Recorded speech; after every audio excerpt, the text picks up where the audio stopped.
Welcome. You're here now, and there's nothing else you need to do. Allow your thoughts to drift gently back through the currents of time, sailing softly into an age illuminated by firelight and guided by stars. Tonight, you'll journey quietly through misty fjords and across vast northern seas, traveling beside figures whose courage and curiosity reshaped the edges of the known world. Their legacy is one not merely of fierce warriors or daring explorers, but also of farmers tending fields under endless skies, craftsmen carving runes into stone, and storytellers spinning timeless myths beside crackling fires. This is the story of the Vikings, bold adventurers, profound thinkers, and dreamers whose echo still resonates today, long after their sails have faded beyond the horizon. Close your eyes, allow today to gently fade, and listen as an extraordinary tale unfolds. The Vikings were adventurous seafarers originating from the Scandinavian lands, known today as Denmark, Norway, and Sweden. From roughly the late 700s through the end of the 11th century, they became famed across Europe for their raids, trade networks, and settlements. Their voyages extended beyond the familiar coastlines of Europe, reaching far-flung destinations such as North Africa, the Mediterranean Sea, the Middle East, Greenland, and even the shores of North America, at a place now known as Newfoundland. This remarkable era, commonly referred to as the Viking Age, saw the influence of the Norse people shaping vast regions, particularly northern and eastern Europe. Their presence deeply influenced the development of England. Its political structures and language bear clear traces of Viking legacy. Similarly, their impact on parts of modern-day France, notably Normandy, was profound, as was their role in laying the foundation of what became Russia through the establishment of Kievan Rus. Known for their remarkable skill at sailing and navigating the seas, Vikings traveled aboard distinctive vessels known as longships, renowned for their agility and resilience. These masterfully built ships allowed the Vikings to establish lasting communities and governance systems across diverse territories, including the British Isles, Faroe Islands, Iceland, Greenland, and Normandy. Along major rivers such as the Volga and Dnieper, Vikings, also called Varangians, formed essential trade connections through Eastern Europe. From these settlements arose new cultural identities: the Normans of northern France, the Norse Gaels of Ireland and Scotland, the Rus who settled around the rivers of Eastern Europe, and the inhabitants of the Faroes and Iceland. Some Varangian Vikings travelled so extensively that they reached Constantinople, serving briefly as bodyguards for the Byzantine emperor before ultimately attacking the city itself. Remarkably, Vikings also ventured into regions as distant as Arabia and Persia. The Norse were the earliest known Europeans to explore and temporarily inhabit North America, founding the settlement Vinland in present-day Newfoundland. As they journeyed across foreign lands, they carried with them Norse traditions and beliefs, while simultaneously bringing back enslaved people, concubines, and cultural practices from distant territories. This exchange significantly shaped the genetic lineage and historical development of Scandinavia itself. During the Viking Age, Scandinavia underwent a significant transformation, with numerous smaller territories merging to eventually form the recognizable kingdoms of Denmark, Norway, and Sweden. The Vikings spoke Old Norse, and their written communication utilized distinctive runes. For much of the Viking Age, the Norse practiced their traditional religion, rich with myths and legends, before eventually adopting Christianity. They established unique legal systems, produced striking artwork, and developed distinctive styles of architecture. Beyond their famous exploits at sea, many Vikings led quieter lives as farmers, traders, fishermen, and skilled artisans. Common modern ideas about Vikings tend to contrast sharply with the sophisticated and advanced civilization revealed by archaeological research and historical records. A romanticized notion of the Vikings as noble barbarians first emerged in the 18th century and became widely popular during a cultural resurgence of interest in Norse heritage in the 19th century.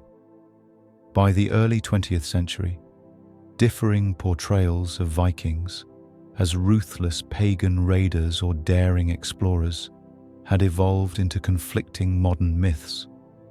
Popular depictions today frequently draw on exaggerated stereotypes rather than historical realities. For instance, despite common belief, historical evidence does not support the notion that Vikings wore helmets with horns. This image only arose in the 19th century. Similarly, the exact origins of the term Viking have long been debated by scholars, with several theories emerging over time. One prominent theory suggests the word traces back to the Old English term Wising, meaning settlement, closely related to the Old Frisian word Wising, which appeared centuries earlier. Another theory, less commonly accepted, proposes that Viking derived from the Old Norse feminine noun vik, referring to a small bay or inlet. In recent decades, another interpretation gained momentum, linking Viking to the Old Norse term vika, meaning sea mile, originally signifying the distance between rowing shifts on a ship. This term itself descends from the Proto-Germanic root wikan, meaning to recede or turn, closely related to nautical actions of shifting direction at sea.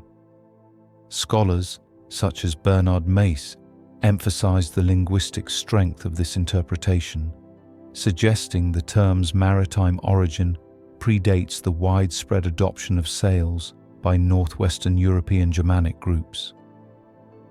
In medieval times, the term Viking became closely associated with Scandinavian pirates and raiders. Interestingly, the earliest known English use of Wising dates to around 700 AD, nearly a century before the first documented Viking raids in England, appearing in the Epinal Erfurt glossary, which translated the term into Latin as piraticum, meaning pirate. In Old English literature, notably the poem Widsith, circa 9th century, the term Wising is employed, yet without indicating nationality. Instead, contemporary texts preferred terms like Northmen or Dene, Danes. In Latin sources from the era, such as the work The Life of King Alfred by Asser, the term Pagani, meaning pagans, was used for the Danes. Over time, translations popularized the notion that Pagani equaled Vikings, though historical analysis suggests this might be a misinterpretation driven by translators rather than historical accuracy. Notably, the term Wising disappeared entirely from Middle English manuscripts. The modern English word Viking entered widespread usage during a cultural revival in the 18th century, when the term took on romanticized meanings. Vikings were depicted as heroic yet fierce warriors, often idealized as noble barbarians. In the 20th century, the scope of the term broadened significantly. It no longer referred exclusively to Scandinavian raiders or settlers in regions like Iceland and the Faroe Islands. Instead, it expanded to include anyone associated with Norse culture from roughly the late 8th century through the mid-11th century, with some historians stretching the time frame from about 700 to around 1100. Among the lasting legacies of Viking influence in Europe were the Normans, descendants of Vikings who settled and ruled the Duchy of Normandy in what is today northern France during the 10th century. Through their descendants, Viking heritage continued to shape the political and social landscapes of northern Europe. For instance, Harold Godwinson, the last Anglo-Saxon king of England, traced part of his lineage back to Danish ancestors. Notably, 2 Viking rulers even ascended the English throne. Sweyn Forkbeard briefly reigned from 1013 to 1014, followed by his son, Kenut the Great, who ruled from 1016 to 1035. Geographically, the Viking Age encompassed the regions now known as Denmark, Norway, and Sweden, and extended into territories under Norse influence such as the Danelaw area of England. Viking-controlled lands included significant portions of former Anglo-Saxon kingdoms, notably Northumbria, with its Viking capital at York, East Anglia, and parts of Mercia. Additionally, Vikings established numerous independent settlements across islands like Shetland, Orkney, and the Faroes, as well as Iceland and Greenland. In North America, their adventurous spirit led them to found the short-lived settlement at L'Anse aux Meadows, present-day Newfoundland, around the year 1000.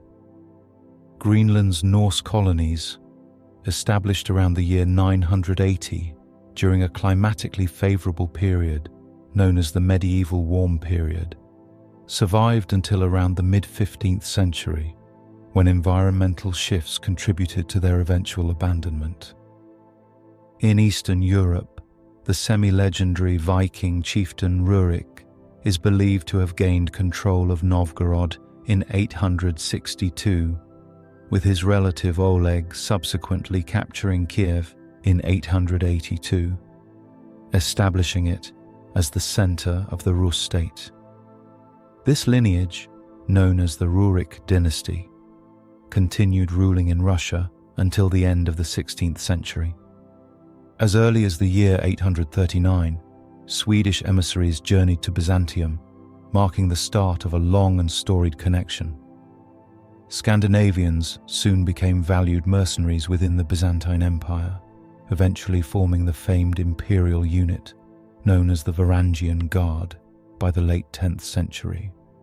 Although Varangian likely stems from Old Norse origins, its usage in Greek and Slavic sources occasionally extended beyond Scandinavians, including Frankish warriors as well. During this period, a significant exodus of Swedish men enlisted in the Byzantine service. To stem this migration, a medieval Swedish legal code known as the Västgötalagen declared that those who stayed in Greece, as the Byzantium Empire was known among Norse peoples, would lose their inheritance rights at home. This law aimed to discourage the drain of manpower, particularly because Vikings were also recruited extensively by other European rulers at the same time. For instance, Scandinavian warriors formed elite forces in both Kievan Rusas from approximately 980 to 1060, and in London between 1018 and 1066, where they served in an esteemed bodyguard known as the Thingolid. Far beyond European borders, Viking merchants ventured deep into the Islamic Empire, reaching Baghdad, a thriving hub of culture and commerce. They routinely navigated the waters of the Volga River, carrying cargoes rich with animal pelts, ivory, slaves, and seal oil, which was prized as a waterproofing agent for vessels. Important trading centers emerged during this vibrant period, notably towns like Birka, Hedeby, Kaupang, Jorvik, Staraya Ladoga, Novgorod, and Kiev, all bustling marketplaces and melting pots of different cultures. Driven by a spirit of exploration, trade, and conquest, Scandinavians traveled Europe's vast waterways extensively, spreading their influence far and wide. From their homelands in what today are Denmark, Norway, and Sweden, they settled diverse lands, including the Faroe Islands, Iceland, Greenland, Newfoundland, and substantial areas within present-day Germany, the Netherlands, Normandy, Italy, and throughout the British Isles, as well as the Baltic regions of Estonia, Latvia, Lithuania, and even territories in modern Ukraine, Russia, and Turkey. Within Scandinavia itself, the end of the Viking Age set the stage for the emergence of distinct kingdoms, ultimately shaping the modern identities of Denmark, Norway, and Sweden. Throughout their extensive travels, Scandinavians frequently encountered Slavic peoples. Historical sources reveal a complex relationship between these two groups, sometimes marked by conflict, at other times by extensive trading and intermarriage. Goods moved regularly from Slavic regions into Scandinavian lands, and medieval Denmark, in particular, became a cultural crossroads, blending Scandinavian traditions with Slavic influences. Recent scholarly research suggests that interactions between these peoples were deeper and more influential than previously acknowledged, underscoring the importance of these connections in the cultural tapestry of the Viking Age. A 10th century grave discovered in Denmark, long assumed to belong to a Viking warrior woman, yielded surprising evidence when analysed in 2019. The research suggested that the woman was likely of Slavic origin, possibly from the region of modern-day Poland, highlighting deeper cultural interconnections between Slavic peoples and Scandinavians during the Viking Age. This interaction extended into royal lineages as well. Eric, regarded as the first historical king of the Swedes, was married to Gunhild from the Polish house of Piast. Their son, Olof, later fell in love with Edla, a Slavic woman whom he took as a concubine. Together, Olof and Edla had 2 children, Aemund the Old, who would become King of Sweden, and Astrid, future Queen of Norway. Similarly, Canute the Great, who became king over Denmark, England and Norway, had direct Slavic lineage through his mother, who was a daughter of Mieszko the Fons of Poland and possibly once Queen Consort of Sweden. The Norse exploration and colonization spread extensively across the North Atlantic, beginning notably with Iceland in the 9th century. The earliest historical records mentioning Iceland and Greenland date back to a papal letter from 1053, with further detailed accounts appearing in the chronicles of Adam of Bremen 20 years later. Yet it was only after 1130, following Christianization, that local histories from these islands emerged, documented within sagas and chronicles written by their inhabitants. Viking adventurers sailed widely, venturing as far north as the Arctic coasts and islands, and journeying southward to North Africa. They were known to capture slaves during their expeditions along the Baltic shores and in the territories of Eastern Europe and Russia. Initially, Viking expeditions often involved short-term raids, after which the warriors returned to their homeland laden with plunder. As time passed, however, Norsemen increasingly established permanent settlements in distant lands. The most notable example is the expedition led by Leif Erikson, son of Eric the Red, who sailed westward to North America, establishing a short-lived settlement at Lanceau Meadows in present-day Newfoundland, Canada. This particular period of westward exploration coincided with the medieval warm period, which may have facilitated easier maritime journeys due to milder conditions. Despite their extensive seafaring activities, Viking expansion into continental Europe remained relatively limited. The southward path was blocked by formidable tribes, notably the Saxons, who inhabited Old Saxony in what is now northern Germany. Known for their fierce resistance, the Saxons frequently clashed with Viking groups. To defend against Saxon threats and firmly establish their own territorial claims, the Danes constructed the massive fortification known as the Danevirke, situated strategically around the trading hub of Hedeby. This significant defensive structure symbolized the Vikings' determination to protect and consolidate their holdings amidst challenging neighbors and rival powers. The Vikings witnessed the harsh defeat of the Saxons by Charlemagne during the Saxon Wars, lasting from 772 to 804. Following their defeat, the Saxons were forcibly converted to Christianity, and their territory, known as Old Saxony, was absorbed into Charlemagne's Carolingian Empire. Fearful of Frankish power, the Vikings expanded their defensive structures at Danevirke, fortifications that would remain strategically important throughout the Viking Age and even well beyond, up to the year 1864. Along the southern coast of the Baltic Sea lived the Obotrites, a federation of Slavic tribes initially allied with the Carolingians and later loyal to the Frankish Empire. In 808 AD, Viking forces led by King Gudfred attacked and destroyed the Obotrite trading settlement of Rerik. Following their victory, Gudfred forcibly relocated the merchants and traders to the growing settlement at Hedeby. This move solidified Viking dominance over the Baltic Sea region, a control they would maintain throughout the Viking Age.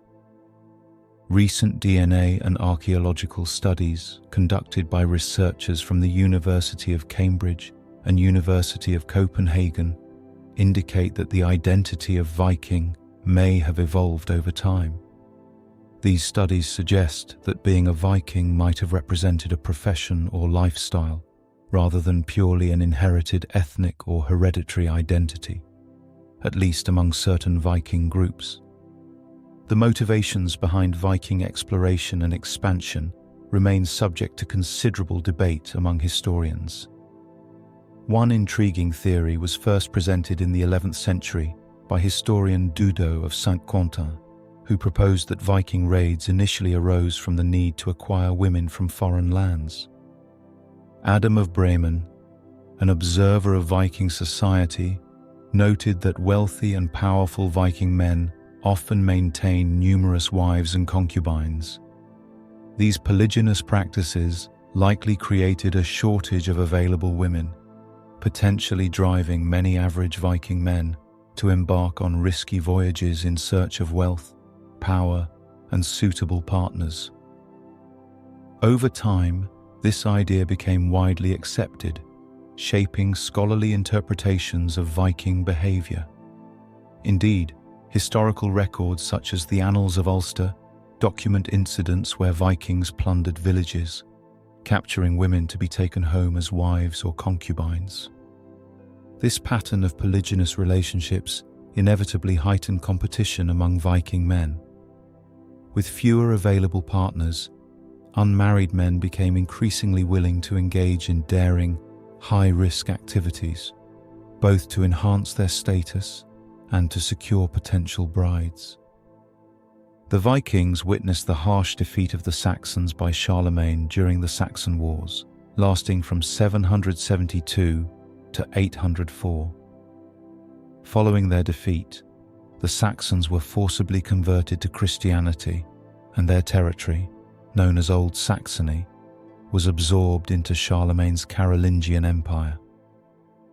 Fearful of Frankish power, the Vikings expanded their defensive structures at Danevirke, fortifications that would remain strategically important throughout the Viking Age and even well beyond, up to the year 1864.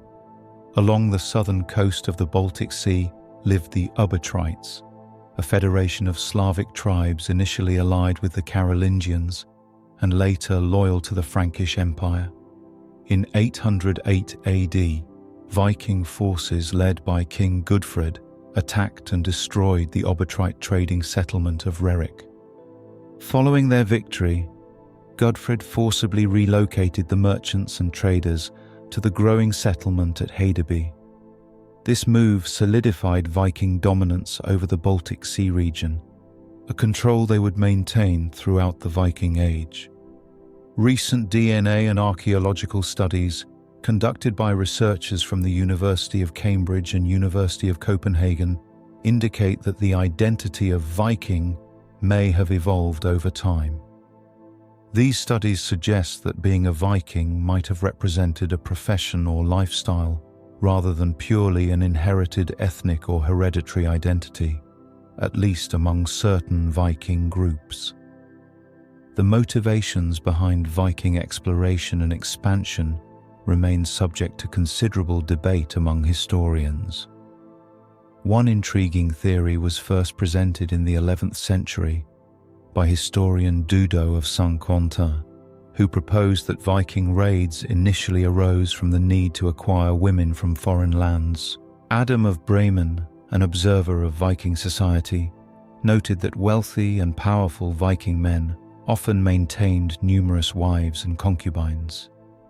These polygynous practices likely created a shortage of available women, potentially driving many average Viking men to embark on risky voyages in search of wealth, power, and suitable partners. Over time, this idea became widely accepted, shaping scholarly interpretations of Viking behavior. Indeed, historical records such as the Annals of Ulster document incidents where Vikings plundered villages, capturing women to be taken home as wives or concubines. This pattern of polygynous relationships inevitably heightened competition among Viking men. With fewer available partners, unmarried men became increasingly willing to engage in daring, high-risk activities, both to enhance their status and to secure potential brides. The Vikings expanded widely throughout Europe, though historians continue to debate the exact motives behind these movements. Many scholars agree, however, that the scarcity of resources or limited marriage opportunities at home may have played significant roles.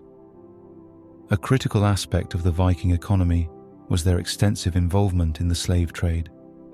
Captured individuals were primarily transported to Scandinavia. However, many were also traded eastward, where markets in the Byzantine Empire and Islamic territories paid substantial prices. This eastern trade route became so prominent that historians often refer to it as the highway of slaves. During the 9th century, Viking shipbuilding technology advanced notably, enabling longer voyages and more extensive expeditions, particularly toward regions like Kievan Rus and other northern European territories. Jomsborg was one of the most intriguing places associated with the Vikings, described as a semi-legendary fortress located along the southern Baltic coast, near medieval Wendland in modern-day Pomerania. Its residents, known as Jomsvikings, were renowned for their martial prowess and strict codes of discipline. Despite numerous historical references, the exact location and even the definitive existence of Jomsborg remains uncertain. Scholars commonly speculate it lay somewhere around the islands in the estuary of the Oder River. As the Viking Age drew toward its conclusion, Scandinavian society itself underwent significant internal changes, influenced profoundly by emerging connections with the rest of Europe. By the late 11th century, Scandinavia's political landscape was transforming dramatically, as established kingdoms of Denmark, Norway, and Sweden gained clearer identities and boundaries. Royal authority increasingly drew legitimacy from the Catholic Church, an institution which 3 centuries earlier had wielded minimal influence in the region. This newfound legitimacy fostered more centralized power, contributing to the establishment of towns that served as political, administrative, religious, and commercial hubs. Economic life also shifted significantly during this period. Influenced heavily by English and German systems, monetary economies gradually replaced traditional barter-based trade. The influx of Eastern Islamic silver, once abundant in Viking commerce, had significantly diminished over a century earlier, and by the mid-11th century, the flow of English silver had ceased as well. Simultaneously, Christianity strengthened its hold on Scandinavia. By the 11th century, organized dioceses were firmly established in Denmark and Norway, while in Sweden the new faith began to consolidate its presence. Churchmen from abroad, along with influential local elites, actively promoted Christianity, transforming it from a missionary effort into an established institutional religion. The Old Norse way of life, characterized by distinct traditions and ideologies, gradually faded as Christianity reshaped cultural identities. The establishment of Scandinavia's first archbishopric in 1103, located at Lund in the region of Skåne, then part of Denmark, symbolized Christianity's definitive assimilation and marked the conclusion of the Viking Age. As the Scandinavian kingdoms gradually became part of Christian Europe, the ambitions and relationships of their rulers shifted significantly. With the rise of Christianity, the Vikings' long-standing practice of capturing slaves from other European territories faced increased opposition. The medieval church taught that Christians should not enslave fellow believers. This teaching undermined the economic incentive behind raiding, which had previously relied heavily on the capture and sale of slaves. As a result, Viking raids in northern Europe gradually declined, though occasional slaving activity continued into the 11th century. Norwegian rulers maintained their influence in parts of northern Britain and Ireland, and raids persisted into the 12th century, albeit less frequently. However, new interests and ambitions began to emerge among Scandinavian leaders. In 1107, for instance, King Sigurd I of Norway led an expedition of Norwegian crusaders to the eastern Mediterranean to aid the recently formed Kingdom of Jerusalem. Similarly, the kings of Denmark and Sweden participated actively in the Baltic Crusades throughout the 12th and 13th centuries. Insights into Viking culture, daily life, and beliefs come from a variety of historical sources. Although the Vikings themselves were not a particularly literate society, they did use a distinctive runic alphabet to leave inscriptions, often brief and ritualistic, on rune stones, providing glimpses into their worldview. Most detailed contemporary descriptions, however, originate from cultures that had encountered the Vikings directly. Since the mid-20th century, archaeological discoveries have significantly enriched our understanding of Viking society. The archaeological record reveals details about their settlements, trade networks, craftsmanship, maritime capabilities, military equipment, and religious practices, both pagan and Christian. Few native literary sources survive from the Viking Age itself, as writing in Latin letters became widespread in Scandinavia only after Christianization. Early Scandinavian texts tended to be brief runic inscriptions rather than extensive narratives. The majority of surviving contemporary accounts were written by authors from Christian or Islamic communities outside Scandinavia, many of whom had personally experienced Viking raids. From the late 11th and early 12th centuries onward, native Scandinavian writings emerged in Latin and Old Norse, providing deeper insights into Viking culture.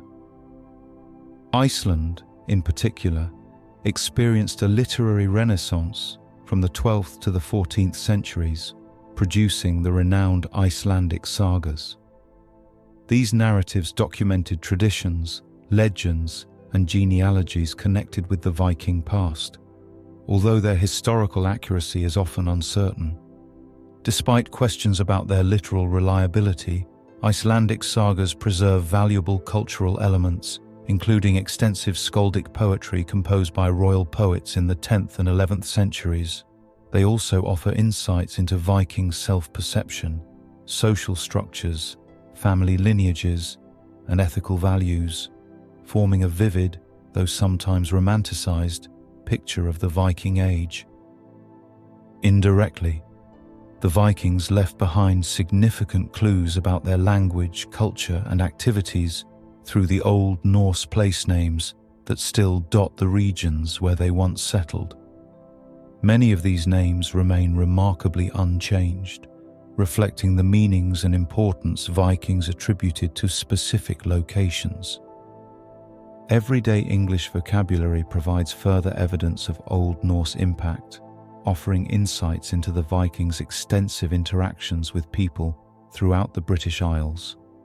In the Northern Isles, Shetland and Orkney, Old Norse completely displaced local languages, eventually evolving into Norn, a now extinct language closely related to modern Faroes and Icelandic. Certain place names reveal their Old Norse roots only upon deeper linguistic investigation of medieval documents, such as York, originally meaning horse bay, Swansea, Svine's Isle, and Norman towns like Tocqueville, Toki's Farm. Through meticulous linguistic and etymological research, historians continually discover fresh details about Viking society, their social structures, and their interactions with various European cultures. Old Norse significantly influenced today's Scandinavian languages, including Swedish, Norwegian, Danish, Faroes, and Icelandic. However, the Slavic languages of Eastern Europe show limited Norse linguistic influence. Scholars speculate this is due to substantial linguistic differences, the generally peaceful nature of Norse activities in Slavic regions, and the fact that the Vikings were often outnumbered. Though Vikings named certain Dnieper River rapids, few of these names have clearly survived in modern languages. The Vikings employed their own unique alphabet known as runor, or runes, a writing system based on sound values rather than a standardized alphabet. While runic writings on parchment from the Viking Age are scarce, thousands of runestones with runic inscriptions remain scattered throughout regions where Vikings lived. Often commemorating the deceased, these stones were not necessarily placed at burial sites. The use of runes persisted alongside the Latin alphabet in parts of Scandinavia until as late as the 15th century. Rune stones are unevenly distributed across Scandinavia. Denmark boasts around 250 known rune stones, Norway around 50, while Iceland surprisingly has none. Sweden contains by far the highest number, estimated between 1,700 and 2,500. With Uppland alone home to approximately 1,196 runic inscriptions, and Södermanland following closely with 391. Swedish runestones primarily date from the 11th century and often include detailed historical narratives. Notable examples, such as the Kjula runestone, describe Viking expeditions and warfare in Western Europe, while the Thuringia runestone recounts a Norse warband operating in Eastern Europe. Other Swedish stones, like those found at Ferentuna, Hillesjö, Snotster and Vreta, offer extensive family histories, vividly preserving the lives of individuals such as Gerlug and Inga. Runestones often preserve the stories of Viking adventurers who lost their lives while traveling abroad. A notable group of these stones, known as the England runestones, consists of roughly 30 inscriptions found across Sweden. These stones specifically commemorate Viking journeys and battles in England.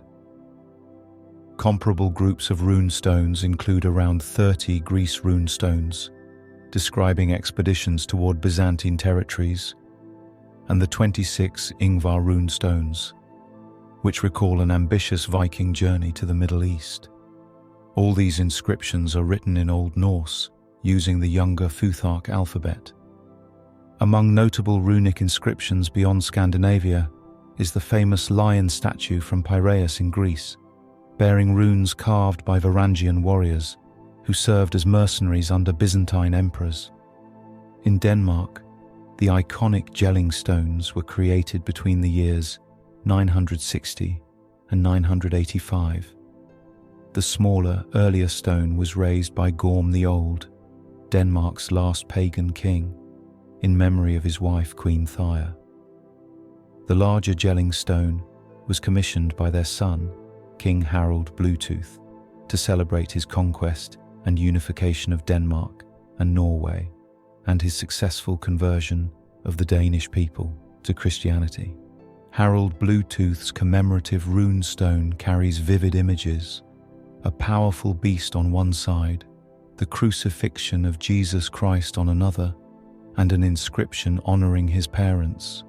It reads, "King Haraldr ordered these monuments made in memory of Gormr, his father, and in memory of Thea, his mother, that Haraldr, who won for himself all of Denmark and Norway and made the Danes Christian." Runic inscriptions have also been discovered far beyond traditional Viking lands, in distant territories such as Greenland and even Istanbul. These stones mention travels to locations like Bath in England, Byzantium, called Greece by the Vikings, Jerusalem, Italy, referred to as Langobard land, Khwarezm in Central Asia, and Sirkland, the Vikings' term for the Muslim world. The Isle of Man also hosts Viking Age inscriptions on its distinctive Manx runestones. However, some runestones, like Greenland's Kingitorswak runestone, date from periods later than the Viking Age itself. Remarkably, the use of runes continued in Sweden well into modern times among a unique community known as the Elfdalians in the region of Älvdalen. They spoke Elfdalian, a language closely related to Old Norse and significantly distinct from modern Scandinavian languages. The Elfdalians continued writing with a variant called Dalecarlian runes until as recently as the 1920s, with the final known inscription dating from 1929. Today, Elfdalian is considered its own distinct language by linguistic standards, with approximately 2,000 to 3,000 native speakers remaining. Though most residents of Älvdalen are bilingual, speaking both Swedish and Elfdalian, there are also many residents who speak only Swedish. Throughout Scandinavia and regions influenced by Vikings, including the British Isles, Ireland, Iceland, Greenland, the Faroe Islands, Germany, Latvia, Estonia, Finland, and Russia, numerous burial sites bear witness to Viking funerary customs. Burial practices varied greatly, ranging from simple earth-dug graves and stone settings to elaborate tumuli and even grand ship burials, reflecting the complexity and diversity of Viking beliefs about death and the afterlife. Among the greatest legacies of the Viking Age were their exceptional ships, vessels that carried them across open seas and inland waterways, transforming their culture and shaping their destiny. Expertly designed and crafted, Viking ships enabled ambitious voyages of discovery, trade, and conquest, symbolizing the adventurous spirit at the heart of Viking life. These vessels were more than mere transportation. They embodied Norse identity and innovation, deeply influencing how the Vikings interacted with the world around them. From their distinctive longships used in raids and exploration, to specialized merchant vessels built for peaceful trade, the variety and sophistication of Viking shipbuilding reveal much about the values, skills, and ambitions of this legendary society. Ships occupied a central place in Viking society, shaping nearly every aspect of Norse life and legacy. Mastery over the seas allowed the Vikings to venture far beyond familiar shores, expanding their influence, culture, and trade networks across Europe and beyond. Their maritime prowess defined their identity, and it was through their remarkable ships that they explored distant lands, conducted swift raids, and established enduring settlements. The discovery of numerous Viking ships, preserved through archaeology, offers deep insights into their sophisticated naval architecture and craftsmanship, highlighting both the versatility and ingenuity of Viking shipbuilders. There have been several archaeological finds of Viking ships of all sizes, providing knowledge of the craftsmanship that went into building them. There were many types of Viking ships, built for various uses. The best known type is probably the longship. Longships were intended for warfare and exploration, designed for speed and agility, and were equipped with oars to complement the sail, making navigation possible independently of the wind. The longship had a long, narrow hull and shallow draft to facilitate landings and troop deployments in shallow water. Longships were used extensively by the Lidang, the Scandinavian defense fleets. The longship allowed the Norse to go Viking, which might explain why this type of ship has become almost synonymous with the concept of Vikings. The Vikings built many unique types of watercraft, often used for more peaceful tasks. The Nar was a dedicated merchant vessel designed to carry cargo in bulk. It had a broader hull, a deeper draft, and a small number of oars, used primarily to maneuver in harbors and similar situations. One Viking innovation was the beitas, a spar mounted to the sail that allowed their ships to sail effectively against the wind. It was common for seafaring Viking ships to tow or carry a smaller boat to transfer crew and cargo from the ship to shore. Ships were an integral part of Viking culture. They facilitated everyday transportation across seas and waterways, exploration of new lands, raids, conquests, and trade with neighboring cultures. They also held a major religious importance. People with high status were sometimes buried in a ship, along with animal sacrifices, weapons, provisions, and other items, as evidenced by the buried vessels at Gokstad and Oseberg in Norway, and the excavated ship burial at Ladby in Denmark. Ship burials were also practiced by Vikings overseas, as evidenced by the excavations of the Salma ships on the Estonian island of Saaremaa. In the late 1960s, archaeologists discovered remarkably preserved remains of 5 Viking ships at Roskilde Fjord in Denmark. These ships, examples of both the swift longship and the sturdy Nar, were deliberately sunk during the 11th century to block a vital waterway. Their sinking was intended to protect Roskilde, which at the time served as the Danish capital, from potential naval attacks. Today, visitors can view these impressive ship remains at the Viking Ship Museum located in Roskilde. More recently, in 2019, researchers uncovered 2 Viking boat graves at Gamla Uppsala in Sweden. One grave, in particular, offered a unique insight into Viking burial practices. It contained the remains of a man, along with a horse, a dog, and several personal items, vividly illustrating the complexity and symbolism of Viking funerary traditions. Viking society was structured into distinct social classes: thralls, carls, and jarls. This hierarchy is vividly described in the Old Norse poem Rígstula, attributing the origins of these classes to the god Rig, also known as Heimdallr, creator and protector of humankind. Archaeological evidence strongly supports the existence of this rigid social structure. At the lowest level were thralls, the Old Norse term for slaves.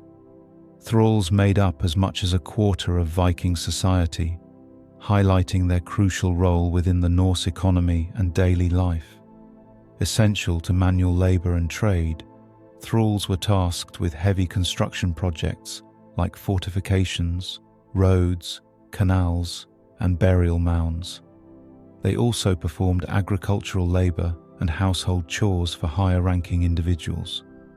According to ancient texts, thralls occupied the lowest social status, and their lives were often harsh and arduous. Thralls originated either from the offspring of other slaves or through Viking raids abroad, where individuals were captured and brought back to Scandinavia. Many were sold further east to Arab traders in exchange for precious commodities such as silk or silver coins known as dirhams. Above the thralls were the carls, or free peasants, who owned land, cattle, and farms. Carls handled daily tasks like ploughing fields, caring for livestock, and maintaining their homes. While they often performed manual labor themselves, they frequently relied on thralls to assist in their work. Known variously as bonde, churls, or huskarls, they represented a significant portion of Viking society. At the top of the social hierarchy stood the jarls, or nobles. Jarls controlled extensive estates, large herds of livestock, and owned many thralls. While thralls managed most routine tasks, the jarls themselves focused on administration, politics, hunting, sport, and warfare. They also engaged socially with fellow nobles and travelled abroad on diplomatic or military expeditions. Upon the death of a jarl, it was not uncommon for his thralls to be sacrificed and buried alongside him, a practice confirmed by numerous archaeological findings across Scandinavia. Daily life in Viking society included several nuanced social positions beyond the basic classes, allowing some degree of social mobility.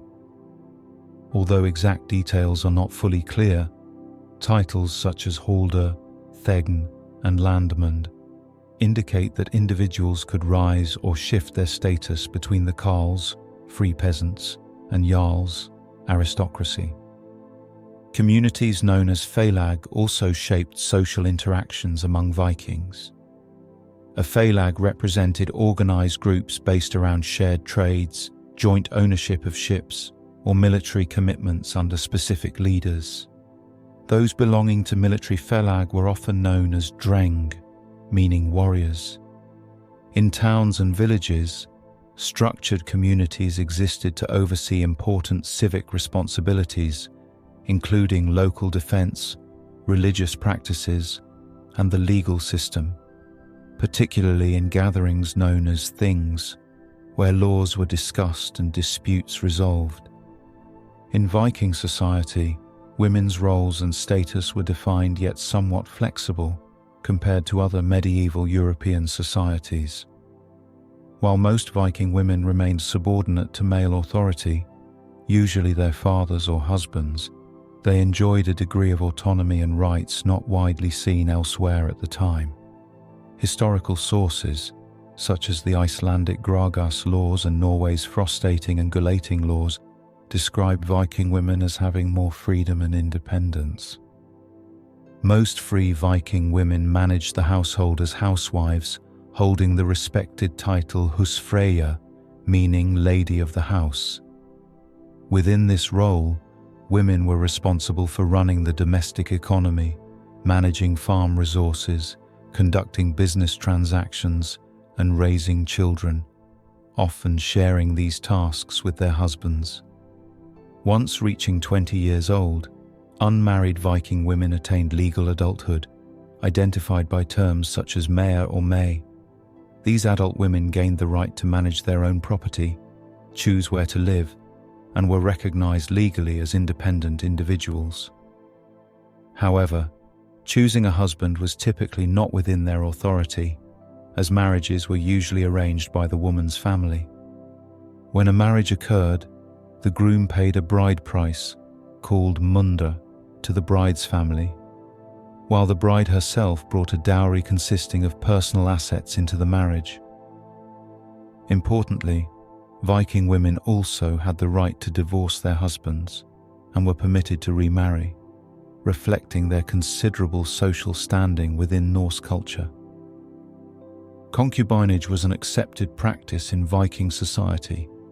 A woman could live openly with a man and bear children without formal marriage, in which case she was known as a frilla. Typically, a concubine was the companion of a wealthy or influential man who also had a wife. If both the wife and concubine resided in the same household, the wife maintained authority over the concubine. Through her connection to a powerful man, a concubine, and even her family, could sometimes gain greater social status, though her position remained less secure than that of the official wife. In Viking society, little stigma was attached to children born outside formal marriage. Both legitimate and illegitimate children enjoyed inheritance rights from their parents. However, children born within marriage generally had greater inheritance privileges compared to those born outside marriage. Upon a husband's death, his widow had the right to inherit a portion of his estate. Widowed women held a similar independent status as unmarried women.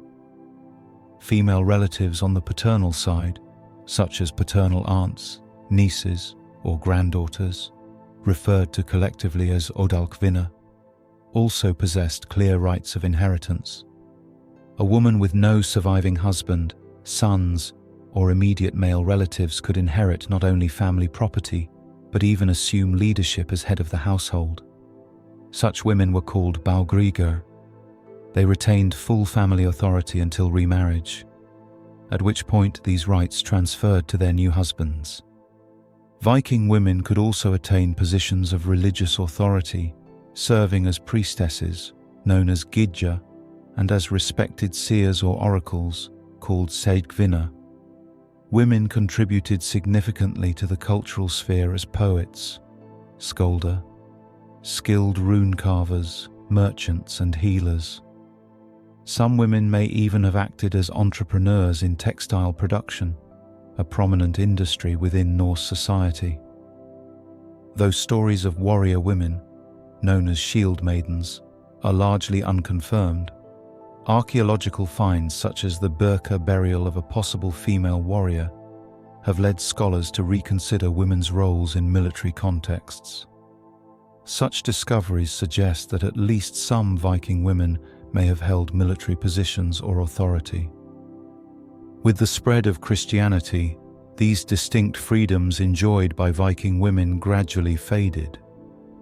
By the late 13th century, historical records ceased to document such liberties, indicating their disappearance within a Christianized Scandinavian society.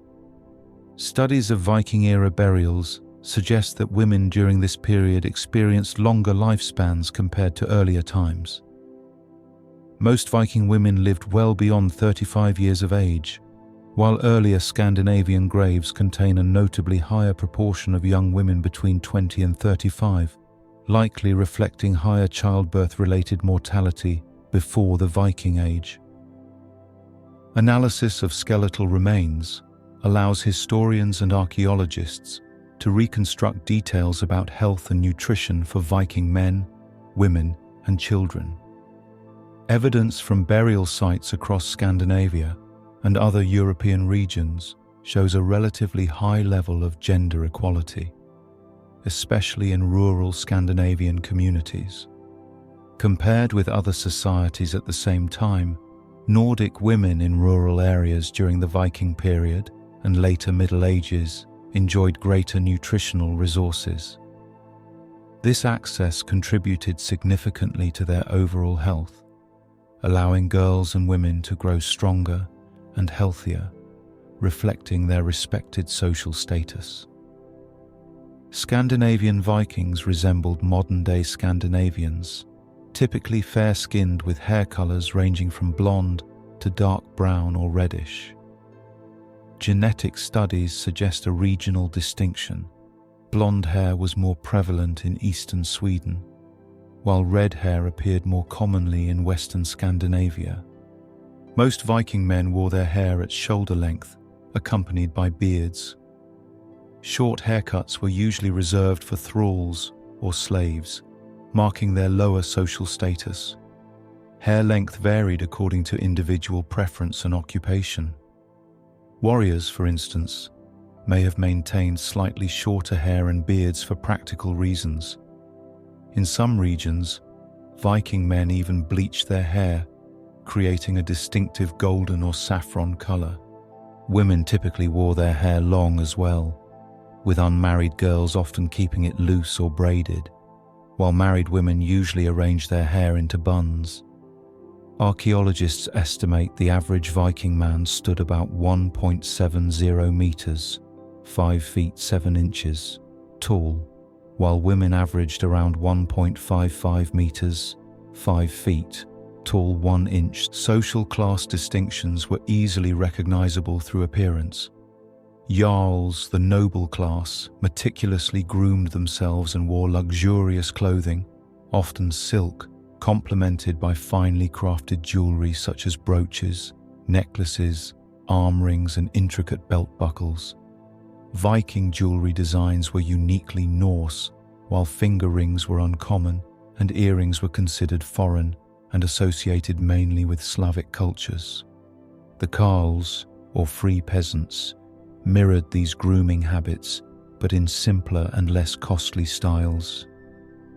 Archaeological finds from Scandinavia and Viking settlements in places like Britain and Ireland reinforce the idea that Vikings placed considerable emphasis on personal grooming and hygiene.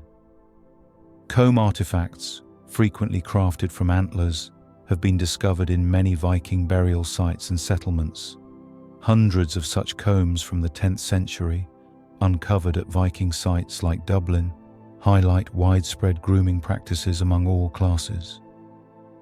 Similar combs found throughout England, Ireland, and Scotland suggest grooming was an integral part of daily Viking life. Viking combs often featured intricate designs with linear patterns, geometric shapes, and interwoven motifs consistent with Viking-era artistry. These artifacts were not restricted to the wealthy. Combs have been found in common graves as frequently as in aristocratic burial sites, indicating grooming as a widespread cultural norm. Insights into Viking farming and cuisine emerge not only from written sagas, but also from archaeological evidence like cesspits, kitchen middens, and garbage heaps. For example, the preserved plant remains from cesspits in Coppergate, York, provide direct evidence of the Viking diet and cooking practices. Recently, archaeobotanical research has become increasingly sophisticated, combining the expertise of archaeologists and paleoethnobotanists. This collaborative approach sheds new light on Viking agriculture, gardening techniques, and the culinary traditions that shaped their daily lives. The Vikings enjoyed a varied and rich cuisine, drawing on diverse ingredients from their farming, fishing, and trading activities. Their diet prominently featured meat prepared in many ways: cured, smoked, preserved in whey, or simply boiled and fried. Popular meat dishes included sausages, pork, beef, mutton, and occasionally horse meat. Livestock specific to Viking regions included the hardy Icelandic horse and cattle, diverse breeds of sheep, as well as Danish hens and geese. Excavations in York show that beef and horse bones were often split lengthwise to extract nutritious marrow. Cuts of mutton and pork were typically separated into joints or chops, while evidence of pig skulls and trotters suggests these were enjoyed frequently. Chickens provided both eggs and meat, while game birds such as grouse, plover, ducks, and geese added variety to their tables. Seafood was equally important, particularly in coastal and northern regions. Vikings hunted whales and walruses in areas like Norway and the North Atlantic, while seals were common prey throughout their territories. Shellfish such as oysters, mussels, and shrimp were staples, alongside popular fish like cod and salmon. In southern areas, herring was particularly significant. Dairy products including fresh milk and buttermilk were dietary staples, though availability could fluctuate. Cows, goats, and sheep provided milk, which was also fermented into products such as skyr or surmjölk. Butter and cheese production were common, reflecting advanced dairy practices. Spices played an essential role in Viking cuisine, with many being imported from distant lands. Black pepper was particularly valued, while herbs such as caraway, mustard, horseradish, dill, coriander, and wild celery were cultivated locally or gathered from the wild. Archaeological finds, including the Oseberg burial and cesspits in York, confirm these culinary preferences. Other flavorings included thyme, juniper berries, sweet gale, yarrow, rue, and peppercress. Fruit, berries, and nuts formed an essential component of the Viking diet. Wild crab apples, plums, cherries, rose hips, raspberries, strawberries, blackberries, elderberries, hawthorn, rowan, and local wild berries were regularly gathered. Hazelnuts were consumed widely, and walnut shells found in archaeological sites, such as Hedeby, suggest they may have been used both as food and for dyeing purposes. Agricultural advancements transformed Viking farming practices. The introduction of the mouldboard plough allowed farmers to cultivate even poorer quality soils effectively. At Ribe, early cultivation of rye, barley, oats, and wheat has been identified as early as the 8th century. These grains were used to produce porridge, often cooked with milk and sweetened with honey or fruit, and various types of bread. Excavations in Birka, Sweden, suggest Viking bread was typically made from barley and wheat, with evidence indicating they possibly used leavening in baking. Flax was also a crucial crop for Vikings, valued not only for food and oil, but particularly for linen textile production. Over 40% of known Viking textiles were linen, suggesting an even larger presence historically due to linen's poor preservation compared to wool. However, common Viking diets were not always of high quality. At Coppergate in York, bread was baked from wholemeal flour mixed unintentionally with cornfield weeds, including potentially harmful corncockle seeds. These contaminants could have caused illness when consumed. Additionally, stone fragments from rotary querns, often made from basalt, frequently mixed into flour, causing visible dental wear seen in skeletal remains from the period. Sports held an important place in Viking society, emphasizing physical strength and martial prowess. Popular activities included weapon training, spear and stone throwing, wrestling, glima, fist fighting, and feats of stone lifting. Mountain climbing served both as sport and practical training in mountainous regions, while agility was developed through running, jumping, and daring stunts like leaping from oar to oar along a moving ship. Swimming was especially popular, and historical texts describe contests involving diving, long-distance swims, and competitions where swimmers tried to dunk one another. King Olaf Tryggvason was notably skilled in these athletic endeavors, reputedly excelling in mountain climbing, knife juggling, and ship-based agility feats.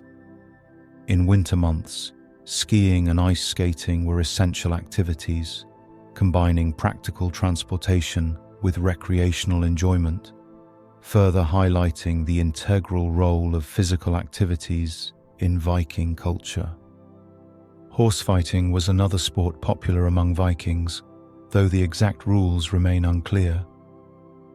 Typically, 2 stallions were set against each other, often near mares enclosed behind a fence. These intense encounters frequently ended with the death or severe injury of one of the stallions. In Iceland, historical sources mention a unique ball game known as natleik, similar in some ways to hockey. Played with a bat and a small hard ball on a surface of ice, natleik was rugged and competitive, enjoyed by both adults and children, despite the frequent injuries it caused. Like horse fighting, natleik attracted large crowds of enthusiastic spectators. Hunting was primarily a recreational sport in Denmark, rather than a necessity for survival. Vikings hunted animals such as deer, hares, partridges, and seabirds for food. Foxes were also targeted, primarily to protect livestock and obtain their valuable furs. Spears, bows, and later crossbows were the preferred hunting weapons, with stalking as the usual method. Dogs were occasionally used in hunts, and Vikings employed various snares and traps as well. Vikings also greatly enjoyed board games and other forms of entertainment during social gatherings and festivities. Popular games included several variants of tafel, such as hnefatafel, probably the oldest Viking board game, along with nitafel, nine men's morris, and the less common kvatrutafel. Game boards were often beautifully carved, and game pieces were crafted from materials such as wood, bone, stone, glass, amber, antler, walrus tusk, and even ivory obtained through trade. Dice games were also common, sometimes involving gambling, as hinted at in Norse sagas. Archaeological finds like the Ockelbo runestone depict scenes that appear to show men playing hnefatafel, further confirming its popularity and cultural importance. Festive occasions among Vikings often featured beer and mead, accompanied by storytelling, poetry recitations, and music. Musical talent was highly respected, viewed as a hallmark of refinement and cultivation. Vikings played instruments such as harps, lyres, lutes, and fiddles, enriching their gatherings with melody and rhythm. As Vikings established new communities beyond Scandinavia, their culture and identity blended gradually with surrounding societies. In places like Normandy, assimilation into Frankish culture was swift, whereas in more remote locations like Iceland and the Faroe Islands, distinctly Viking identities persisted much longer. Our understanding of Viking warfare and weaponry comes from archaeological finds, pictorial representations, and descriptions preserved in sagas and Norse laws recorded centuries later. All free Viking men were expected to possess and carry weapons, symbolizing their status and personal honor. Wealthy Vikings displayed their status through elaborate sets of arms and armor, often comprising helmets, shields, mail shirts, and finely crafted swords. Despite their prestige, swords were rarely practical for battlefield use and often served primarily symbolic or decorative roles. Typical Viking warriors, known as bondi or free farmers, favored spears and shields, accompanied by the seax, a versatile knife used both as a weapon and for daily tasks. Bows were employed during initial phases of combat, particularly in naval battles, though they were often considered less honorable than close combat weapons. Vikings were somewhat unique among medieval warriors in their frequent use of axes in battle. Elite units such as the Huskarls, who served under King Canute and later King Harold II, wielded large two-handed axes, powerful enough to split enemy shields and helmets, establishing them as fearsome opponents in combat. The Vikings' approach to warfare and violence was deeply intertwined with their religious beliefs, particularly centered around the gods Thor and Odin, revered for their power in battle and association with death. Violence was especially prevalent in Viking Age Norway. Archaeological studies of human remains from that region have revealed that approximately 72% of men and 42% of women examined had sustained weapon-related injuries. In contrast, such violence was comparatively rare in Viking Age Denmark, where society had developed a more centralized, structured governance, in contrast to Norway's more clan-based organization. Modern popular culture often portrays Viking warriors as wild and uncontrollable fighters, commonly known today by terms like berserker or berserker gang. While these images emphasize frenzied combat, historians caution that such portrayals may differ significantly from medieval Norse conceptions of battle. Historical theories have suggested that some warriors may have intentionally induced a frenzied state through heavy alcohol consumption or ingesting substances with psychoactive properties, such as the plant Hyoscyamus niger or the hallucinogenic mushroom Amanita muscaria. However, modern research, including insights from battlefield archaeologists like Aris Karsten Kohlberg, indicates that there is no solid archaeological or textual evidence supporting these theories. Historian Roderick Dale also emphasizes the absence of direct evidence from Viking Age records or Old Norse texts for the use of hallucinogens in battle. Beyond warfare, trade played a central role in Viking society, profoundly influencing economic development across Europe and Scandinavia. Vikings established extensive trade networks stretching across vast territories, connecting northern Europe with distant regions in the east and south. Scandinavian economies often relied on bullion rather than coinage, emphasizing the purity and precise measurement of precious metals, particularly silver and occasionally gold. Viking traders carried portable scales and weights, enabling them to accurately measure and trade precious metals, even in the absence of standardized coins.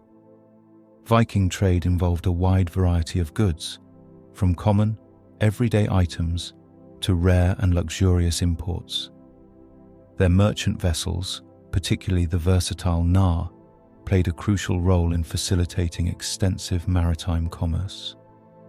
Luxury products such as spices were sourced from Chinese and Persian merchants encountered along eastern trade routes. While Vikings utilized homegrown herbs and spices like thyme, caraway, mustard, and horseradish, they imported exotic spices such as cinnamon from abroad. Glass was highly valued by Vikings, often crafted into decorative beads found in great abundance at archaeological sites. Important glass bead manufacturing centers included Aarhus in Scania and the trading hub of Ribe in Denmark. Silk, imported primarily from Byzantium, modern Istanbul, and even China, was especially prized among the Norse elite. Archaeological discoveries in Scandinavia frequently include silk artifacts, highlighting its status as a symbol of wealth, prestige, and social rank. Additionally, Vikings imported wine from France and Germany. This beverage, enjoyed mainly by the wealthier classes, complemented traditional drinks such as beer and mead, underscoring the interconnectedness and cosmopolitan aspects of Viking trade and culture. Trade networks established by the Vikings extended far beyond luxury items, also including a wide variety of essential goods. They exported weapons, walrus ivory, wax, salt, and cod, as well as more exotic items such as trained hunting birds, prized by European nobility from as early as the 10th century. Many of these products were also traded extensively within Viking society itself. Soapstone, essential for pottery, was exchanged between Norse communities in Iceland and Jutland. Whetstones used to sharpen weapons and tools were similarly important commodities within Viking trade networks. Historical evidence from Ribe and nearby areas suggests an active trade in cattle dating back as far as 720 AD. This trade route, known historically as the Ox Road, met the Vikings' considerable demand for leather, meat, and possibly hides for parchment production on mainland Europe. Wool production was vital to the Vikings, essential not only for warm clothing in Scandinavia's cold climate, but also for the vast amounts needed to make sails for their ships. Archaeological finds indicate organized textile manufacturing in Scandinavia as early as the Iron Age. Craftsmen in Viking towns relied heavily on raw materials like antlers, obtained through organized hunting expeditions in northern regions. Antlers were used to produce everyday items such as combs, which were common artifacts found in Viking settlements. The legacy of the Vikings profoundly shaped the English language. The Old Norse influence simplified Old English grammar, contributing significantly to the emergence of modern English. Grammatical gender largely disappeared, verb conjugations simplified, and linguistic features like preposition stranding became standard. The Vikings' arrival in medieval Europe was dramatically marked by their notorious raid on Lindisfarne Abbey in England on June 8, 793. The destructive attacks stunned contemporary observers and profoundly impacted European perceptions of the Norse invaders. The scholar Alcuin of York famously lamented, "Never before has such an atrocity been seen." Medieval Europeans struggled to comprehend the sudden fierce raids, interpreting them as divine punishment, the wrath of God. The violent image of Vikings created by this event dominated European perspectives for centuries. Only in the late 19th century did historians outside Scandinavia begin to appreciate the Vikings' cultural achievements, technological skill, artistry, and exceptional seamanship. Today, popular culture often portrays Vikings as violent warriors, infamous for their berserker rages.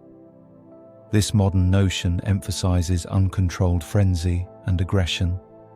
Historical theories have suggested these berserk states could have resulted from excessive alcohol consumption or psychoactive substances like the Amanita muscaria mushroom or the plant Hyoscyamus niger. However, contemporary historians and archaeologists caution that there is no definitive textual or archaeological evidence supporting these claims. Experts such as battlefield archaeologist R. Skarstein Kohlberg and historian Roderick Dale argue that such portrayals have little basis in genuine Viking-era sources. Trade remained a defining feature of Viking society, significantly influencing European economic development. Scandinavian economies relied primarily on bullion, precious metals measured precisely using portable scales, as opposed to standardized coinage. Viking merchants traded goods ranging from daily necessities to exotic luxury items. Imported products included spices like cinnamon, acquired through contact with Persian and Chinese traders along eastern trade routes. Locally grown herbs like thyme, caraway, mustard, and horseradish also featured prominently in Viking cuisine. Glass was another valuable commodity, frequently crafted into decorative beads in significant trading centers like Ribe and Aarhus. Silk, imported mainly from Byzantium and even China, signified wealth and status among Viking elites, appearing regularly in archaeological finds throughout Scandinavia. Wine imported from France and Germany complemented the Norsemen's traditional beverages of beer and mead, further highlighting the cosmopolitan nature of Viking trade and culture. Norse mythology, sagas, and literary works offer deep insights into the rich culture and religious beliefs of Scandinavian societies through vivid stories of mythic heroes and legendary deeds. These narratives were initially passed down orally through generations, only later being recorded by Christian scholars, particularly Icelanders such as Snorri Sturluson and Semundur Frodi. Much of what we know about Viking tales was preserved in Iceland, where interest in Norse history, mythology, and legal traditions remained strong well beyond the medieval era. Even stories originating elsewhere in the Viking world survived mainly due to Icelandic scholars, whose manuscripts safeguarded these narratives through the centuries. The Vikings' extensive influence on European history, spanning roughly 2 centuries, is often remembered through vivid accounts of raids and colonization. Most of these stories come to us from Western European chroniclers and their descendants, who directly experienced Viking attacks and settlements. However, valuable and less commonly cited sources also emerge from the East. These include the chronicles of Nestor and Novgorod, the accounts of Ibn Fadlan and Ibn Rusta, and brief mentions by Photius, Patriarch of Constantinople, regarding early Viking incursions into Byzantine territories. Among notable chroniclers in the West, Adam of Bremen provided vivid descriptions of Viking activity. In his work, the Gesta Hammerbergensis Ecclesiae Pontificum, he remarked, "There is much gold here, in Zealand, accumulated by piracy. These pirates, whom their own people call Wichingi, and whom we call Askomani, pay tribute to the Danish king." Additionally, Viking encounters were commemorated in poetry, such as the Battle of Malden, a poem memorializing the fierce confrontation between Viking raiders and the people of Essex in 991. Interest in Viking history and culture did not cease in the medieval period. It continued to grow throughout the following centuries. Early modern writings, such as Olaus Magnus's Historia de Gentibus Septentrionalibus, 1555, explored northern European peoples extensively. The 16th century publication of Saxo Grammaticus's Gesta Danorum, Deeds of the Danes, in 1514 also marked an important revival in Viking scholarship. During the 17th century, the publication rate of Old Norse literature increased significantly, including Latin translations of key texts such as Peder Reysen's Edda Islandorum, 1665. Scandinavian scholars like Denmark's Thomas Bartholin and Ole Worm, as well as Sweden's Olaus Rudbeck, utilized runic inscriptions and Icelandic sagas to reconstruct Viking history. British scholar George Hickes made significant contributions through his extensive dictionary, Linguarum Vet Septentrionalium Thesaurus, published between 1703 and 1705. In the 18th century, British fascination with Icelandic and early Scandinavian cultures grew dramatically. Old Norse texts were translated into English, and poets began composing original works celebrating an idealized vision of Viking virtues and courage. The word Viking itself entered widespread use in the early 19th century, notably popularized by the Swedish poet Erik Gustaf Geyer through his romanticized poem, The Viking.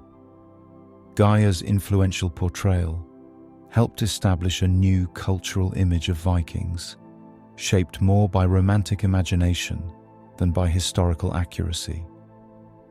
The Romantic movement, with its enthusiasm for ancient northern traditions, carried significant political undertones. The Geatish Society, of which Geyer was an influential member, strongly promoted this romanticized myth. Another influential member, Swedish poet Esaias Tegnér, further popularized Viking lore through his adaptation of the Fridtjofs saga Hins Fröknar. Tegnér's version became immensely popular throughout Scandinavia, Britain and Germany, greatly influencing the modern perception of Viking culture. In the late 18th and throughout the 19th centuries, fascination with Vikings reached new heights, shaped largely by romantic nationalism. Known as Septentrionalism in Britain, Wagnerian Romanticism in Germany, and Scandinavism across the Nordic countries, this cultural movement celebrated a highly idealized Viking past. During this Viking revival, pioneering scholarly editions of Viking-era texts began to gain attention from small but influential readerships in Britain. Archaeological excavations unearthed tangible evidence of Britain's Viking heritage, while linguistic enthusiasts explored rural dialects, idioms, and proverbs for clues of Viking influence. New dictionaries of Old Norse language allowed Victorian scholars to delve into original Icelandic sagas, broadening popular awareness of Viking history. Until quite recently, the historical understanding of the Viking Age relied heavily on texts like the Icelandic sagas, Saxo Grammaticus's History of the Danes, the Primary Chronicle, and the Irish Kogad Guide el Regaleb. Modern historians, however, largely regard these sources as limited in reliability. Instead, contemporary scholarship emphasizes archaeology, numismatics, and other material disciplines, which provide more accurate insights into the Viking period. The romanticized image of Vikings constructed in the 19th and early 20th centuries was powerful and adaptable, shaping political symbolism across Europe. In Normandy, settled by Vikings centuries earlier, the Viking ship emerged as a regional emblem without controversy. In Germany, the 19th century political disputes over Schleswig-Holstein and the artistic legacy of composer Richard Wagner greatly heightened interest in Viking history. Under Nazi Germany, an idealized Viking image was exploited to promote extreme nationalist ideologies of a so-called Germanic master race. Norse mythology and Viking symbolism were appropriated by Nazi propaganda, fueling a militaristic form of nationalism. Similar appropriations occurred in other extremist movements, such as Norway's fascist party, National Samling. In contrast, Soviet historians, aligned with earlier Slavophile scholars, challenged the traditional Normanist view, which credited Vikings with founding Kievan Rus. They argued that the Slavs themselves had long established political structures, and that Viking incursions merely disrupted their progress. After the fall of the Soviet Union, regions like Novgorod openly acknowledged their Viking heritage, adopting imagery such as Viking ships in their local symbolism. The legacy of the Vikings remains prominent in modern popular culture, greatly influenced by Romantic-era works like Wagner's opera cycle Der Ring der Nibelungen. Vikings have inspired numerous creative works, ranging from historically rooted novels, such as Franz Gunnar Bengtsson's The Longships, later adapted into a film, to fantasy narratives like Michael Crichton's Eaters of the Dead, film adaptation The 13th Warrior, the comedy Eric the Viking, and even the character Eric Northman, a Viking-turned-vampire prince in HBO's True Blood series. Danish-American author Poul Anderson frequently drew upon Viking themes in his literature, and British writer and explorer Tim Severin penned an acclaimed trilogy centered around Thorgils Leifsson, a young Viking explorer who journeys across the known world, vividly capturing the enduring fascination with Viking adventure. In 1962, American comic creators Stan Lee, his brother Larry Lieber, and artist Jack Kirby introduced the Marvel Comics superhero Thor, based on the Norse deity of thunder. This modern adaptation of the ancient god has since appeared in numerous Marvel Studios films, including the 2011 movie Thor and its sequels, as well as the hugely popular 2012 film The Avengers and related animated series. In recent decades, Viking portrayals have experienced renewed popularity in television and film. The History Channel's series Vikings, 2013, created by Michael Hurst, became particularly influential. While the show draws broadly from historical events, much of its inspiration comes from literary sources, including legendary sagas such as Ragnar's Saga Lodbrokar and the poetic Eddas. The show frequently references specific passages from the Völuspá, an ancient poem describing the world's creation and destruction. Vikings also depicts authentic aspects of medieval Scandinavian society, including slavery and the prominent social roles available to women. The character Lagertha, for example, is a legendary shield maiden inspired by historical and literary accounts. Recent archaeological findings, notably the Birka female warrior excavation and its associated DNA analysis, lend some support to the idea of female Viking warriors, though scholarly debate continues. Video games have embraced Viking history and mythology as well, notably titles like The Lost Vikings, 1993, Age of Mythology, 2002, and For Honor, 2017.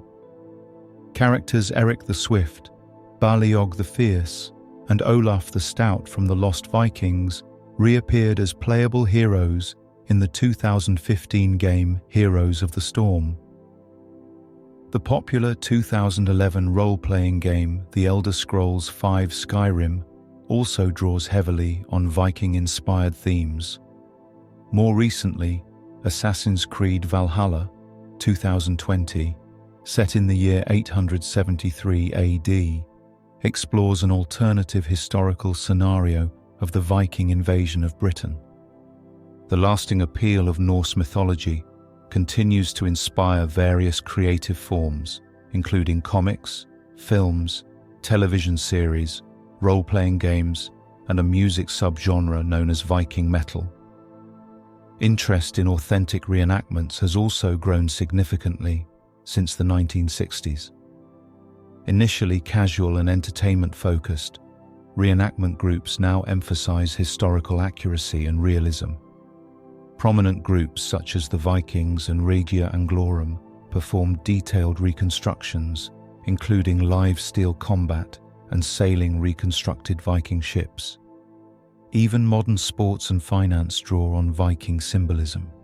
For example, the Minnesota Vikings, an NFL football team, adopted their name as a tribute to Minnesota's significant Scandinavian heritage.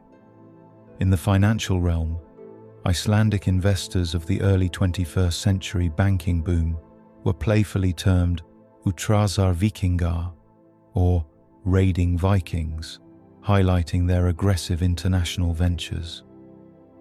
Experimental archaeology dedicated to the Viking Age has become increasingly popular and respected. Museums and historical centres such as the Jorvik Viking Centre in the UK, Ribe Viking Centre, and Sagnlandet Leisure in Denmark, Fotoviken Museum in Sweden, and Lofoter Viking Museum in Norway allow visitors and scholars to actively explore Norse history. These sites often engage in experimental reconstructions of Viking crafts and skills, including iron smelting, forging, textile production, and even shipbuilding, providing valuable insights into everyday Viking life. On the 1st of July 2007, an extraordinary maritime journey began when the reconstructed Viking ship known as the Sea Stallion set sail from Roskilde in Denmark, bound for Dublin. This ship, originally named Skuldelev II, was a faithful replica based on archaeological remains discovered in Roskilde Fjord in 1962. Analysis of the original ship's timber indicated it had been built near Dublin around 1042. With a multinational crew of 70 members, the Sea Stallion successfully arrived outside Dublin's Custom House on the 14th of August 2007. The primary aim of the voyage was to rigorously test the ship's seaworthiness, speed, and maneuverability in open ocean conditions and challenging coastal waters with unpredictable currents. The flexible, narrow hull's endurance against rough seas was carefully documented, providing valuable insights into Viking maritime technology and sailing methods. The Sea Stallion reconstruction had been crafted using traditional Viking tools, authentic materials, and historical techniques, closely matching those of the original vessel. Similar experimental voyages have been conducted using other Viking ship replicas, notably the Gokstad ship and the Skuldelev Ikanar replica, Snorri, which sailed from Greenland to Newfoundland in 1998. Among modern misconceptions surrounding Vikings, perhaps none is more pervasive than the notion that Viking warriors wore horned helmets. Apart from 2 or 3 artistic depictions of ceremonial helmets with stylized horn-like or animal-shaped adornments, there is no historical or archaeological evidence that Viking warriors used horned helmets in battle. Practical considerations also make horned helmets improbable. Vikings engaged in close-quarters combat, forming shield walls or fighting aboard crowded ships, environments in which horned helmets would have been cumbersome and hazardous. Historians thus largely agree that horned helmets were not part of Viking battlefield attire. This widespread misconception can be traced to the 19th century Romantic nationalists, particularly the members of Götiska Förbundet, founded in Stockholm in 1811. This society celebrated Norse mythology and culture as part of national heritage, promoting artistic depictions of Vikings influenced heavily by imagery from classical antiquity, including winged helmets and other historically inaccurate apparel. Further confusion arose by blending images of Viking warriors with elements drawn from the much earlier Nordic Bronze Age, approximately 2 millennia before the Vikings. Horned helmets from that earlier period, evident in Bronze Age petroglyphs and archaeological finds such as the Vixo helmets, were almost certainly ceremonial and unrelated to Viking warfare. Popular culture, notably cartoons like Hagar the Horrible and Vicky the Viking, as well as sports teams such as the Minnesota Vikings and Canberra Raiders, have further entrenched the myth of horned helmets, embedding this enduring misconception into modern imaginations of Viking culture. Authentic Viking helmets were typically conical, constructed primarily from hardened leather, reinforced with wood and metal fittings. Higher status warriors and chieftains often wore iron helmets featuring face masks or chainmail attachments, a tradition that evolved from earlier Vendel age helmets found in central Sweden. The Geirmundbu helmet, discovered in Norway and dating from the 10th century, remains the only original Viking helmet recovered by archaeologists. The popular image of Vikings as wild-haired, unkempt savages is largely a modern myth. Historical accounts, notably those by writers such as Adam of Bremen, frequently exaggerated Viking brutality and personal hygiene. Contemporary scholarship generally disputes these portrayals as inaccurate, influenced heavily by misunderstandings or sensationalism. Another widespread misconception is that Vikings used the skulls of defeated foes as drinking vessels. This erroneous belief arose from a misinterpretation of a passage in the Old Norse poem Krakumal, which poetically describes warriors drinking from Or Bjugvidum Hausa, literally curved branches of skulls. This was meant figuratively to refer to animal horn drinking vessels, but in the 17th century, it was mistakenly translated as actual human skulls. Recent genetic studies have provided new insights into the Viking legacy. In 2020, researchers Margarian and colleagues analyzed DNA from 442 Viking-era individuals across Europe, confirming a close genetic relationship between these Vikings and modern Scandinavians. Their findings showed common Y-DNA haplogroups such as I1, R1b, and the distinctly Scandinavian R1A-Z284, reinforcing known patterns of Norse ancestry. The genetic data supported long-held historical views of Viking social interactions, particularly the frequent intermarriage between Norse men and local women in settled areas. For instance, individuals from Foggia, Italy, likely descendants of Norman settlers, carried Scandinavian paternal lineages combined with Southern European maternal ancestry. Similar patterns appeared among Varangian burials near Lake Ladoga and Viking remains in England, illustrating widespread cultural integration. The same genetic research also uncovered evidence of Swedish migrations into Estonia and Finland, as well as Norwegian settlement patterns in Ireland, Iceland, and Greenland during the Viking Age. However, distinguishing Danish Viking genetic contributions in the British Isles proved challenging, as their genetic signature closely resembles that of the earlier Anglo-Saxon settlers who migrated from Jutland and northern Germany in the 5th and 6th centuries. Additionally, the Salme ship burials in Estonia provided further insights. DNA and isotope analyses from 42 warriors buried with valuable weapons and armor revealed that these men originated from central Sweden.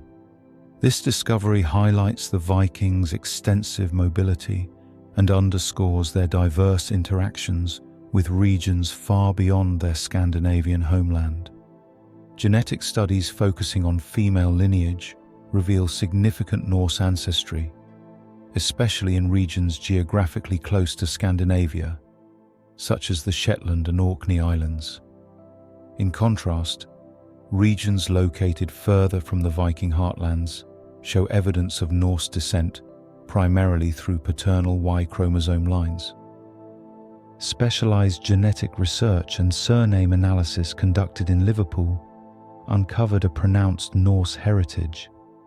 Up to half of the men from local families who had lived in the area prior to the Industrial Revolution and subsequent population influx carried genetic markers indicative of Viking ancestry. Similar high percentages of Viking genetic heritage, specifically the R-M420 haplotype, were also found among males in the Wirral Peninsula and West Lancashire. These proportions closely resemble the Norse genetic influence identified in the population of the Orkney Islands. Recent genetic insights have also reshaped historical narratives regarding notable Celtic leaders. One study proposed that Somerled, the famed Celtic warrior who famously expelled Vikings from western Scotland and founded Clan Donald, might himself have had Viking ancestry. Genetic testing places him within the haplogroup R-M420, a lineage strongly associated with Viking populations. In a striking archaeological discovery in Bodzia, Poland, researchers examined the burial of an elite warrior dating between 1010 and 1020 AD. This site was remarkable due to its strong connections to Scandinavian and Kievan Rus cultures. Known as the Bodzia Man, this individual was clearly of princely rank, as evidenced by the richness of his grave goods, surpassing all other burials in the cemetery. Strontium isotope analysis of the Bodzia Man's dental enamel revealed he was not native to the region. Researchers theorize he might have arrived in Poland alongside Sviatopolk the Accursed, the Prince of Kiev, who sought refuge there around 1018 following his retreat from Kiev. Given the circumstances of his violent death, some historians suggest that this noble burial might even belong to Sviatopolk himself, though genealogical records from this turbulent period are notably incomplete. Genetic testing confirmed the Bodzia Man belonged to the haplogroup I1-S2077, indicative of Scandinavian lineage combined with Russian genetic admixture. This exceptional find underscores the complexity of Viking-era migrations and highlights the interconnectedness of Norse and Slavic ruling elites during the early medieval period. One of the most revered and widely worshipped deities among the Vikings was Thor, the mighty god of thunder, storms, and strength. Known as the protector of both gods and humanity, Thor embodied the virtues of bravery, resilience, and physical prowess, qualities deeply admired by the Norse people. Thor was the son of Odin, king of the gods, and the earth goddess Jörd. He was depicted as a powerful warrior with a fiery beard, formidable strength, and an unyielding determination to defend the divine realm of Asgard against giants and other threats. Thor's adventures and battles became legendary tales, told around firesides and preserved through generations in poems and sagas. Central to Thor's power was his legendary hammer, Mjolnir. Forged by dwarven craftsmen, Mjolnir was said to never miss its mark and always return to Thor's grasp after being thrown. It was a symbol of divine power, used not only as a devastating weapon, but also as a sacred instrument for blessing, consecration, and protection. Vikings wore miniature replicas of Mjolnir as pendants, amulets invoking Thor's favor, strength, and protection during travel, warfare, and daily life. In Norse mythology, Thor traveled in a chariot pulled by two great goats, Tangrisnir and Tangjosta, whose hooves echoed like thunder through the sky. Each lightning storm was believed to mark Thor's passage across the heavens, bringing renewal and protection to the land below. He was considered a guardian of humanity, defending farmers, seafarers, and common folk from harm, chaos, and misfortune. Stories of Thor often showcased his courage and fortitude, portraying him as a fierce adversary to the giants, who symbolized the destructive forces of nature. Yet despite his strength, Thor's tales sometimes revealed humorous aspects, portraying him as impulsive, quick-tempered, and occasionally outwitted. These stories highlighted the Vikings' appreciation for both heroic bravery and human fallibility, making Thor an accessible and beloved figure. Thor's popularity among ordinary people was unrivaled, surpassing even his father Odin's. His straightforwardness, protective nature, and association with weather and agriculture made him especially important to farmers and sailors, who depended heavily on favorable conditions for survival. Temples and shrines dedicated to Thor were common throughout Scandinavia, underscoring his critical role in everyday Norse life. Ultimately, Thor represented the Viking spirit, strong, proud, steadfast, yet deeply connected to the rhythms of nature and the welfare of humanity. His enduring presence in Norse mythology reflects the profound respect the Vikings had for strength, honor, and the protective bonds between gods and mortals. Among the Norse gods, none was as complex, enigmatic, and revered as Odin, the All-Father, king of the gods, and ruler of Asgard. Odin was a god of extraordinary depth and contradiction, wise yet cunning, a seeker of truth, yet a master of deception, a god who pursued knowledge at any cost. Odin was associated with wisdom, war, poetry, magic, prophecy, and the mysteries of life and death. He was often depicted as an aged wanderer, cloaked and hooded, walking quietly through the worlds he sought to understand. Odin famously sacrificed one of his own eyes in exchange for a drink from the well of wisdom, granting him profound insight into hidden truths. His relentless pursuit of knowledge led him to hang himself from Yggdrasil, the great world tree, pierced by his own spear for 9 nights and 9 days, a symbolic death and rebirth from which he gained mastery over the mystical runes. Through these runes, Odin acquired magical powers, prophetic visions, and the ability to shape destiny itself. Unlike his son Thor, whose popularity was rooted in protection and physical strength, Odin was worshipped for his mastery of the unseen and unknown. He was the patron of rulers, warriors, poets, and seers, those who sought to understand and influence the complex threads of fate. Warriors in particular revered Odin, believing that those slain bravely in battle would be chosen by him to enter Valhalla, his majestic hall, where they would feast, celebrate, and prepare for the final cosmic battle, Ragnarok. In battle, Odin was depicted as a formidable strategist rather than merely a warrior of brute force. His companions included 2 ravens, Hugin, Thought, and Munin, Memory, who flew throughout the 9 worlds each day, returning to Odin's shoulder at nightfall to whisper everything they had seen. This constant search for knowledge underscored Odin's role as a god who saw far beyond the immediate, into realms hidden from mortal eyes. Odin was also accompanied by his loyal wolves, Geri and Freki, symbolizing his fierce hunger for knowledge and power. His legendary 8-legged horse, Sleipnir, carried him swiftly across worlds, embodying Odin's restless, ceaseless search for understanding. Despite his wisdom, Odin's character had darker, more ambiguous aspects. He was known for his manipulative cunning, engaging in deception and trickery when necessary. His relentless quest for knowledge and power often blurred the lines of morality, highlighting the Vikings' recognition of life's complexity and the inevitability of sacrifice.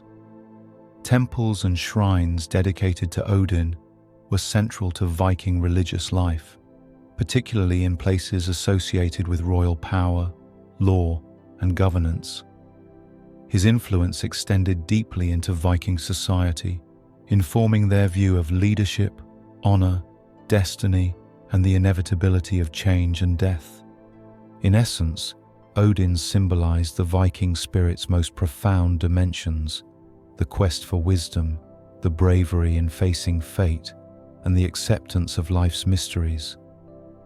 His intricate personality and stories captured the imagination of generations, leaving a lasting legacy in the mythology, poetry, and beliefs of the Norse people.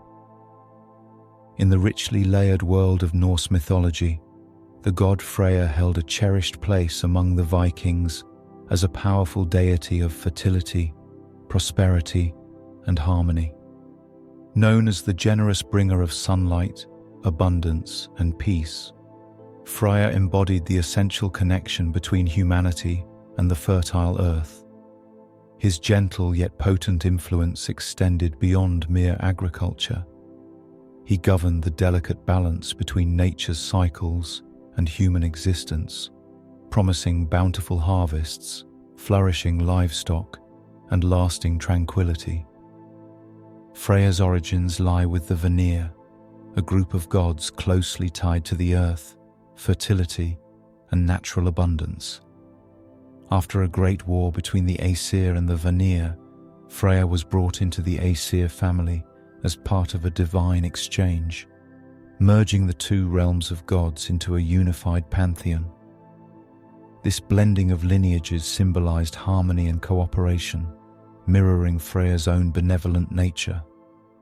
Widely revered by farmers, sailors, and rulers alike, Freyr represented the promise of wealth and plenty, overseeing fields of grain and orchards heavy with fruit. His followers trusted him to ensure good weather, fertile soil, and prosperity throughout their communities. As such, Freyr was integral to Viking religious life, celebrated through festivals and rituals dedicated to ensuring continued abundance and peaceful times. Gentle yet powerful, Freyr's presence in Norse culture highlights the Vikings' deep respect and appreciation for the natural world, reflecting their hopes for stability, peace, and enduring prosperity. From the fierce storms of Thor to the cunning wisdom of Odin and the gentle prosperity brought by Freyr, the Viking Age remains a time filled with vibrant contrasts of exploration and settlement, bravery and belief, fierce conflict and profound creativity. Beyond the myths and legends, beyond the raids and voyages, Vikings shaped the course of history, leaving lasting imprints across Europe and far beyond. Their stories echo through time, preserved in runes carved into ancient stones, whispered through generations in sagas, and rediscovered through the careful hands of archaeologists and historians. Although centuries have passed, their spirit continues to captivate and inspire us, a timeless reminder of humanity's relentless pursuit of adventure, knowledge, and meaning. Now, as you drift gently towards sleep, let the waves of history carry you across ancient seas, beneath starry skies once navigated by bold Viking mariners. Rest peacefully, knowing the echoes of the Viking Age endure, quietly shaping our world and our dreams.